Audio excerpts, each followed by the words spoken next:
How to view bookmarks on X, formerly known as Twitter, using the mobile app.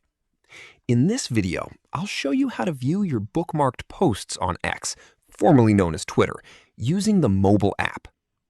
Start by opening the X app on your phone and tap on your profile picture in the top left corner to open the side menu. Depending on your version of the X app, you may see a history option. If it's available, tap on History and then select Bookmarks at the top of the screen.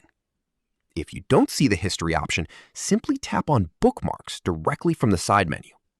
This will display all the posts you've saved for later. If you want to remove a bookmarked post, tap the bookmark icon beneath the post to remove it from your bookmarks. That's it!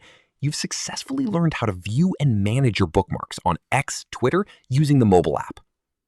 If you find this video informative, click on like, share, and subscribe for more videos.